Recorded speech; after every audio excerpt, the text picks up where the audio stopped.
Leo mato vatasi mal Tamaitai Pule nei tae ao ia fiao represent. Good morning fiao malo le usu. Soifua manuia ia lua fio. Ia, vai ko shine mal Tamaitai Pule nei tae ao. Ia, o mai tae ao. Ia manuia whaftai vane saua. Ia, le lei. O te manatu foi o se avano ta ua nei ta do Talanoaga fa so e fa lau I loa atili e foi lau au nanga wa te mai tau atu e pi fo ringa mai e le tasi le lua le tolu pisinisi e fai ela o e tau tua e a Samoa e. Mana ia ne avano e tau fai e tau fa matala tala ia au nanga le tato kompani fa mole fiao. E whaftai lau sunga si o ele mo le whafsili. Ia ole mo se whamtala ina fwoi o mātou pisinisi o te iloa wa te lea na lau sila fia. Ia. Il te leo tai me whailoa atua ia mātou live ma miana I luna o le Facebook. Sa moai mātou amata I le rentals. I Tavale le whapea e tuina atu. Fuatino rentals, Yes, I le Fuatino rentals. I le ia au kuso I le luafe luafa. Okay. Ia. E peila sa o titilo I le vaenga lea. E tu mawai lo ma fau te leo taimi ma ua te paso ai and from our experience I le kele o ma ua pesini se fai. We never go for one thing. Yeah. Ona e yele tau o le mea lea le masani ona Talanoaga fo I te leo tangata. They put all the baskets in one pack. The eggs in one basket. Ona e yelo na tau ai le vaenga le lo ta mau le metas. O ina faina. Yeah. Ia pisiniti na. Ia wa le lo lopo fiatanga ia so na matau amata mai I le renta winga o Tavale Fuatino rentals. Ia masoso o atwai lea ma le vaenga lea o Shalom variety store. We've been doing Shalom variety stores for that long. Like Okay. Mua aku ngai lo le Fuatino rentals. Okay. Ona ole se pisinisi wa leva na fai ma ole mele ole mai containers mai fafo. Oh. Mai Australia mani sila. I le vaenga le ole fa mea faleina o maota malau o siotata o atunu. Okay. Peila o inasa amata mai ai. Sama titilo ai I le vaenga lea. So se mat container au mai. E kakaua o ngai ei se Tavale. Au mai ko container. Au mai ko kongo on le container. O ngai makikikilo I le afuka le mea. Il polo fiki pe fa pe sau ma Tavale. So that made us thinking, why don't we start up with a rental as well? Okay. Peila o ina lea sa titilo le vaenga lea. Yeah. O le whaingo fie o nga operate le rental. O nga o lea e sau Tavale. Yeah. Yeah. Ai o le amatanga lava ia. O le Shalom variety store. Nga o loa mai fafu. O loa ia mai Australia mani sila I le mea whaleina o tono o maota malawa si o tata o watunu. Ma, it's good to know. Mana ia. Ole te mila nei o nanga ia o operate o ma si o wali iku so le Fuatino rentals, Shalom variety store, ma le fale ofu wa. Sa o le le. Okay. O le fale ofu lo I tonu o le Shalom variety store pe o le vaenga na lai ona whaingo o le Shalom variety store o le whaisi ese uma o mea e mawhai o no matou salina mai I tonu o le sinisi le tas. O le fiaos clothing. O taimi nei ele I mai a le lei ona whaamautu le brand lea matou ona e te le mea ma whai ona matou titilo ati iai. All right. But o tonu lava ia o le Shalom variety store. O lo o sal mai ei ma la e Samoa ia le malo se tata watunu ona yeilo na mafuanga. Ia.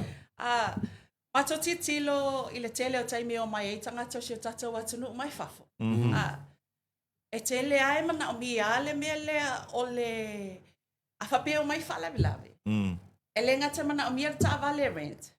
Ai toi mana o mi a foila e mo whalawilawe nei le o mai ai. Sa o le nei. Wai e isi tangata e whafua se e ar ke e a wakapenga le ako sau onga o whalawilawe. Pe ole mea le mafuli, ele mamalo se tata watunu ole o mai whalawilawe. Oh yes. Ona iai le ole mea le matou mafofau. Well, why don't we have something different? Hey, one-stop shop. E tasi ale me ke sau wai. Rental, shop, lea. Ai mawai ma off. Patau i malai. Sa o lele. O le si oso na le tangata e alu ma afe a. O le si le tūlanga tāua nā lai, no mato titilo le vaenga lea. Ona e pei o maa ua, o le ule talanoa se o ainga nga pei kau malo, silongo piko afkasi. No me que le Robinson. Ia? Ai, o au lava ia mai la o wola tuputupu ai. O te fia lava e la eile la e sa moe so se mea o te anga i ai. Ia. Lo wola mai o si o mato tina e sui sui. Oh! E pei le vaenga lea o se mea sa challenge ai au le tele o taimi. E te toi whaawa wina.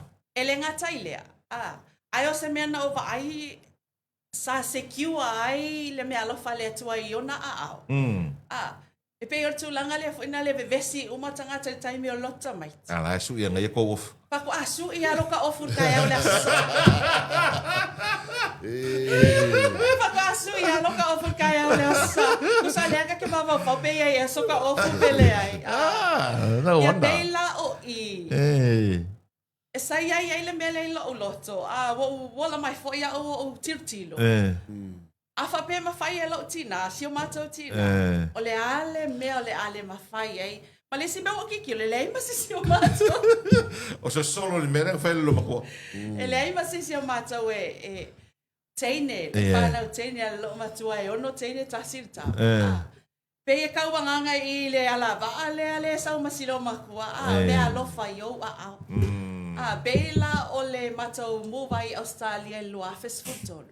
Sa au wa ai ele ke leo le makeki ko komo Australia i me tau Ofu Samoa. Ofu Samoa. Ia koe ko o maila ia ka ika ka ke fia e whaalau i loa lo atu nuu po fele me ke sau ai. O le bright le ngā sa ia te. Okay. Paftai le atua ele mawhai o na ngalo le mea sa ola matupunga ane ai foi. Pato le awhape tau ai awe. E le mawhai ona e ave e seina. Nanga lesa e ola mai ama e titilo i ai a.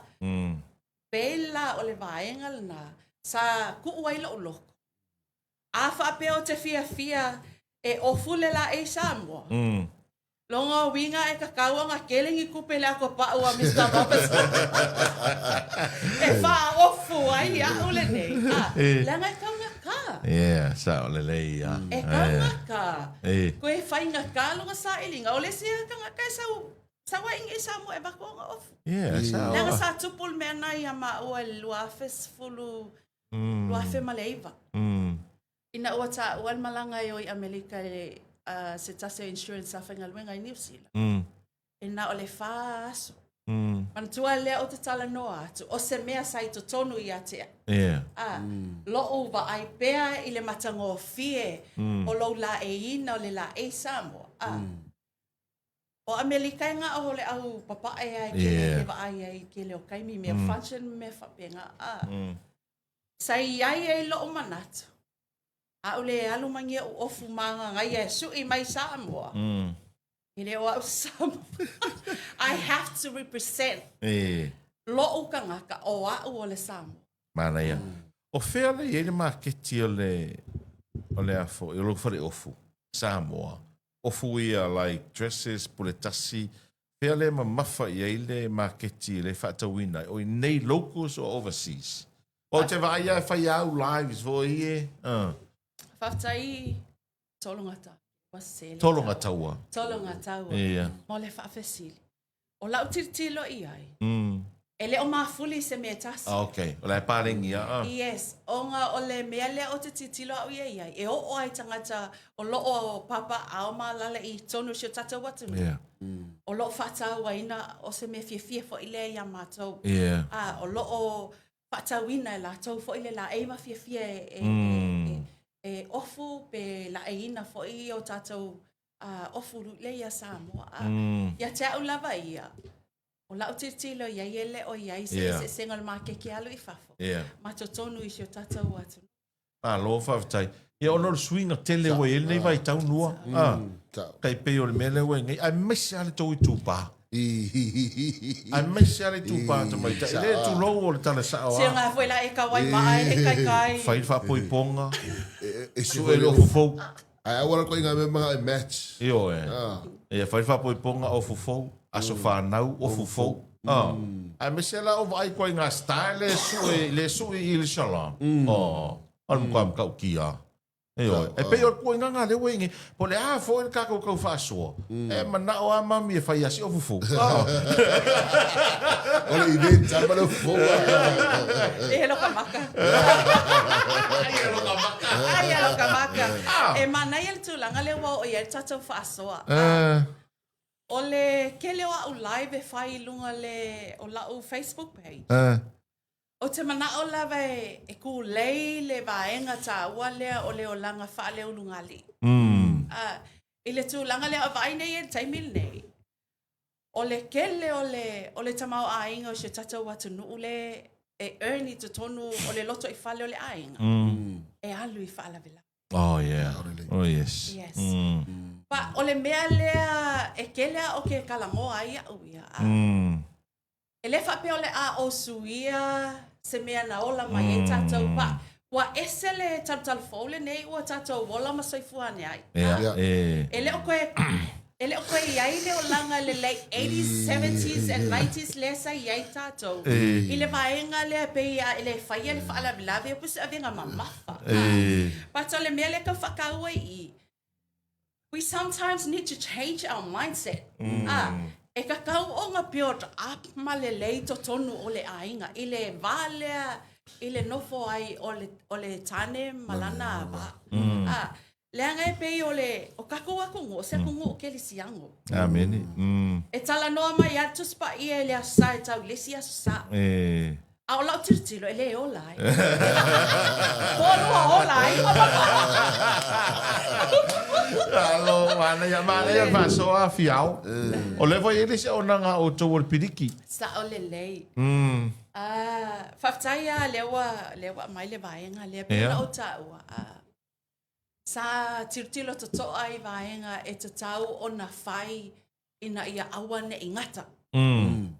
Awai, e iai isi a mapisinisi sa whai i kua. O maua lava ia ele i tu ua totono o Samoa. I le lua afe ma le valu. Ia sa whai whai anga i pisingisi i whai ngaluenga i ngaluenga sa whai ngaluenga i si matau a inga taile le podri inga taile wharamai. Okay. Ia wau fo i ia sa whai ngaluenga le shi. I le Trans Am. E maki o ese la o o whai ngaluenga le microfinance. Le winga o lau tala le vaenga lea. Pei o I le sa o i nai lo o mawhau. I le vaenga le leilea o le ese. O le pisinisi e te whai e laku ngaka. Ma le pisinisi e kakaunga e kikilo e. It's an ongoing business. Ai vai nei tono off. Ele you will never run out of clients because e ofu ata katai taimi uma. Ai vai foi te tono ole kako wako I fale fau. E fau wafan. E fau lava fan. Pe waka kawaku e aka secrets. E pe la vai ngale na. E o foi lai fale ele fale ta vale. E renta ta vale ta. E rent lava ta vale. Mai ese ta wal me lewa o manatu. O le ale ke le fe wa makua I fau. E ova Marcelo ia rento kai. Ia company rentals I ngei Samoa. A whaapea lava e ke kango e whai. A wai ke nganga le kupe. A ia e whaia o se mea e tautu ailo watunu. E mulia e la saulo whaamanuia. Pe whai e ke whaia le ngaluenga male mautinoa.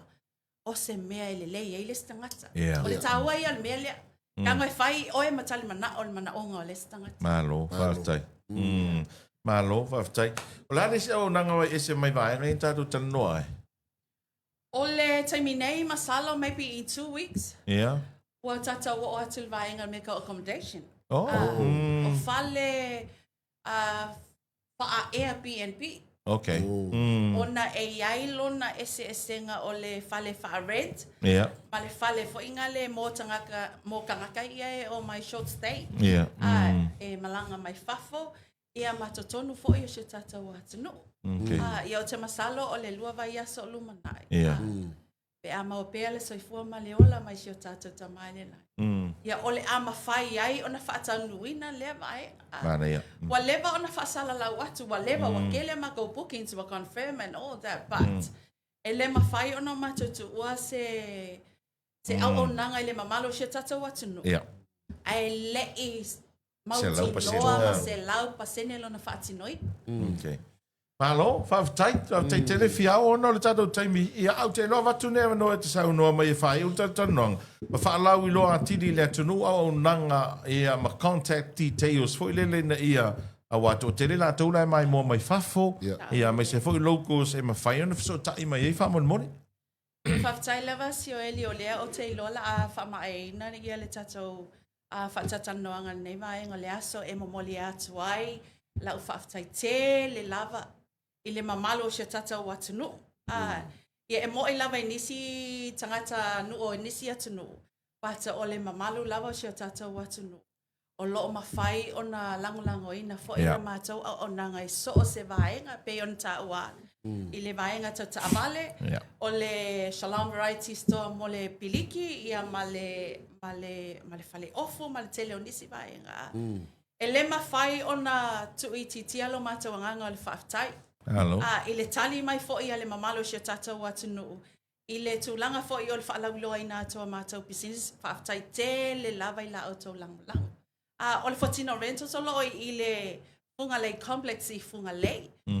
O te iloa le tele o nei nisi tangata e fasili mai po whea iai o nei fau le building le. E anga i mai tai le Farmer Joe. E ke sau e ke alua nga i vai moso. E uma lor falta avale kwa i motos. Sawa ia ngā Valentine. So o lole ia ma le building ngā fau nai e lanu mea mata. O loo ia i o matou au tafal seki bro. Fale askulimi le ma wai askulimi mai fafo. Ia ona so o lole ia le matou. I always say opposite ma le White House Hotel. Ona pe e whawhainga o fia tele nei tatu tangata ia mai fafo. O le White House Hotel pe o ingale tele na o mai ele mamalo se tatu watu no. E fitu ono fitu whalima le numero al telefoni. E te wala au mai ei lau o e lava ia ngangana. Pe e te mana o e wha Pakistan aku.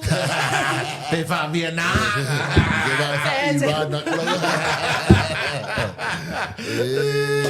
Pe te mana o e wha Vietnam aku. Loka maka. Ia o le vaenga le nao la matou au nanga. Aua ne ingalo o matou te au nātu. I le best. Me foi na amatou lo wale anga matou tavale. Kale la va mo el po ato vala au mai le luar va deu. Fa mo le fia o lo tavale le pe I fe. Sa o le le ia. Ai e mo mole atu ai le anga ngal faftai te le lava. I le mamalo se tata watu no. E au fia e po fia lava o le lalolangi o lo papa au ma lalai. Ia e lela I titi lo matou anga le faftai. Ona e tirtilo le vaenga le ana le ai oto. Ia ele mai fai foi ona fai ma tau ngaluenga. Ile tau ma fai le e fai ma ko pe ako ia se wala fa fai ngofie. Okay. Hello. Whaatai tele fiao. Thank you very much for your time this morning. Whaatai fiao. Ia. Olefa numero telefoni? Fitu ono no fitu whalima. Fitu ono no fitu whalima. Ole Facebook page ale Shalom Variety Store. Ia po ole Fuatino Rentals o lo iai uma Facebook page. But I mostly a bakua mako whaasalalanga lunga lau private page. O ngai whaisike le o le database le e lau private page. Au ke kangoa tag ai ia pages ia business ia lua.